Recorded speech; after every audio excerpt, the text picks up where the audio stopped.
tout le monde, ravi de vous retrouver une autre fois sur ma chaîne YouTube. Aujourd'hui, je vais vous présenter un tas de questions-réponses sur le roman Le dernier jour d'un condamné de Victor Hugo.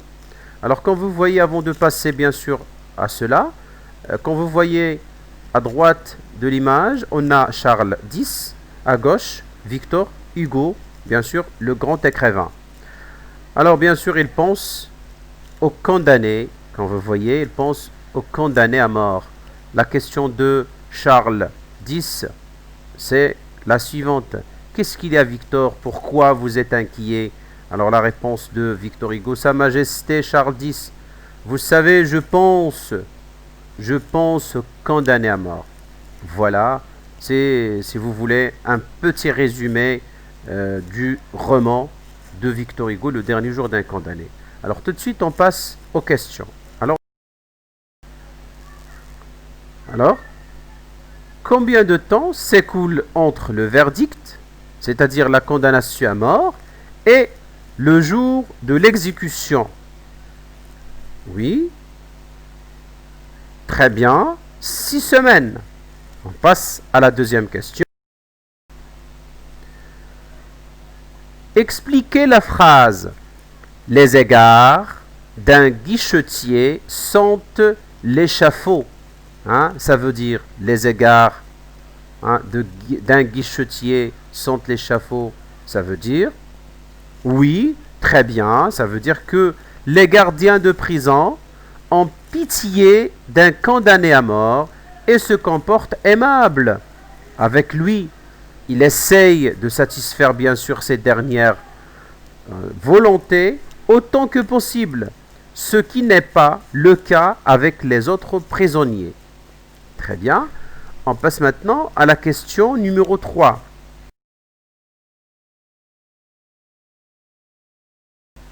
Tout de suite. Alors, quel est le nom de la prison dans laquelle on a transféré le prisonnier après le verdict du procès? C'est-à-dire, il y commence son récit. C'est dans cet endroit où il a commencé à écrire son récit. Il s'appelle comment? Oui, très bien, c'est Bicêtre. C'est Bicêtre. Passons maintenant à la question numéro 4. Alors, comment s'appelle la place sur laquelle ont lieu les exécutions? Oui, très bien, c'est la place de Grève. C'est la place de Grève. On passe maintenant à la question numéro 5. Le condamné s'inquiète pour une personne en particulier. De qui s'agit-elle et pourquoi s'inquiète-t-il? Très bien. Alors, bien sûr, c'est sa fille Marie, âgée de 3 ans. Pourquoi s'inquiète-t-il? Car elle va grandir sans père. C'est-à-dire, il va être comme une orpheline. Bien. On passe maintenant à la question numéro 6.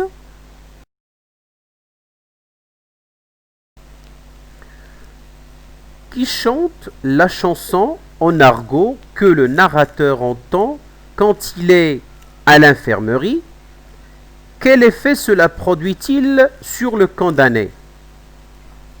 La réponse: c'est une jeune fille de 15 ans.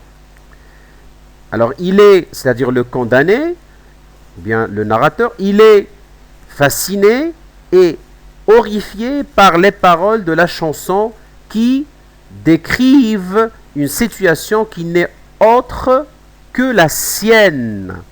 Bien, on passe maintenant à la question numéro 7.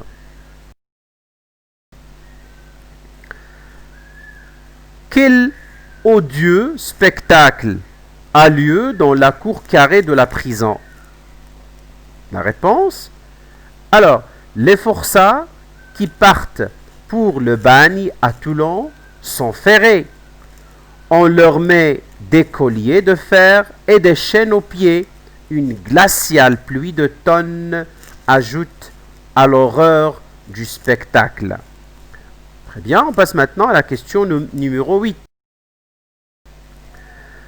Le condamné pense-t-il et souhaite-t-il obtenir une grâce? Oui, bien sûr, le condamné souhaite obtenir sa grâce, mais il n'y croit pas vraiment. C'est pourtant sur ce dernier espoir que s'achève son récit. Question numéro 9. Le jour de l'exécution, le condamné est transféré. Comment réagissent les passants? Que sont d'après vous les feuilles imprimées qu'ils se disputent? La réponse: lors du passage de la voiture, les passants sont curieux, avides de voir le condamné. Les feuilles imprimées sont des avis des exécutions qui se vendent dans la rue aux passants curieux de venir y assister. Bien, on passe maintenant à la question numéro 10. Ensuite, dans sa nouvelle cellule de la conciergerie, le condamné rencontre le frioche. Qu'échange-t-il et pourquoi? La réponse: le frioche est un condamné à mort qui sera exécuté dans 6 semaines. Il échange sa veste en laine contre la redingote, c'est comme une veste aussi, du narrateur, qu'il espère vendre pour acheter du tabac en attendant bien sûr son exécution. La question numéro 1. Comment la fille du condamné réagit-elle en voyant son père? À votre avis, que signifie cette réaction? La réponse: la petite fille ne reconnaît pas son père et l'appelle monsieur. Alors cette réaction montre que, pour elle, son père est déjà mort. Le narrateur prend ainsi conscience que même s'il vit encore, il n'existe plus autant comme dans la société. C'est horrible. Hein? La question numéro 12.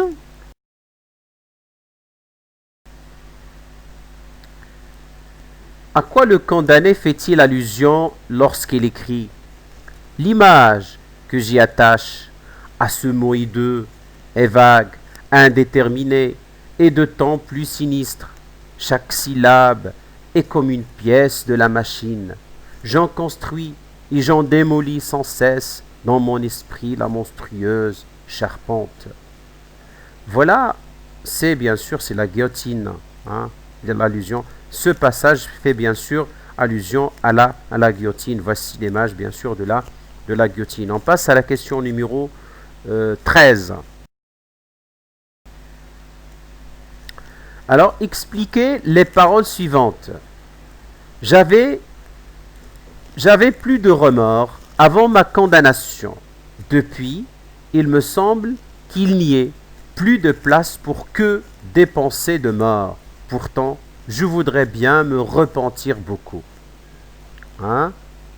Alors là, la réponse: la révolte du condamné contre le verdict et le sentiment d'injustice qu'il éprouve l'empêche de se repentir vraiment. Sa mort prochaine l'autorise à penser davantage à se venger de ceux qui l'ont condamné qu'à se repentir de son crime. Passons à la question numéro 1. De qui le condamné parle-t-il en ces termes? Il y a bien dans cette même ville, à cette même heure, et pas loin d'ici, dans un autre palais, un homme qui a aussi des gardes et ses portes, un homme unique comme toi dans le peuple, avec cette différence qu'il est aussi haut que tu es bas. Il suffirait qu'il écrivait avec cette plume les 7 lettres de son nom au bas d'un morceau du papier. qu'est-ce que cet homme pourrait faire pour lui?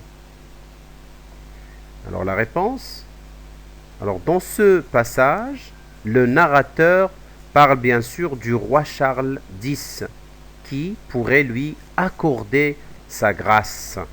Donc voici bien sûr son portrait. On passe à la question suivante, 15. Pourquoi le récit du crime du condamné n'est-il pas inclus dans le roman? Voilà, c'est très facile. Bien sûr, afin de, ou bien pour que le lecteur ne soit pas tenté de porter un jugement sur le crime et on oublie l'être humain qui est condamné à mort. La question suivante. Connaît-on enfin l'identité du narrateur? La réponse. L'identité du narrateur reste inconnue jusqu'à la fin. Il devient ainsi le symbole de tous les condamnés à mort. La question numéro 17.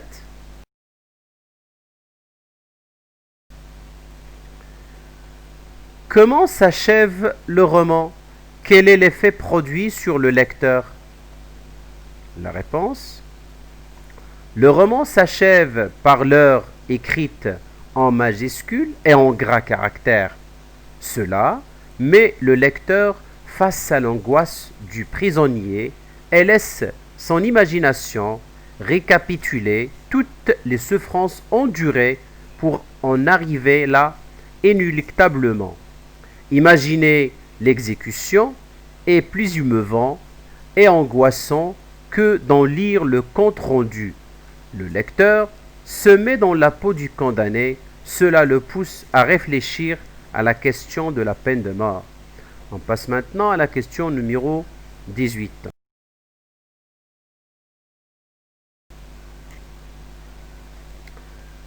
Exprimer la thèse de Victor Hugo dans ce roman. Victor Hugo, bien sûr, fait ici un plaidoyer contre la peine de mort. Sa thèse est qu'aucun homme, si coupable soit-il, ne peut être mis à mort par d'autres hommes, parce que c'est une condamnation irréversible qui ne permet pas de se repentir. La question numéro 18. La question numéro 19. Quel mot d'argumentation a-t-il choisi?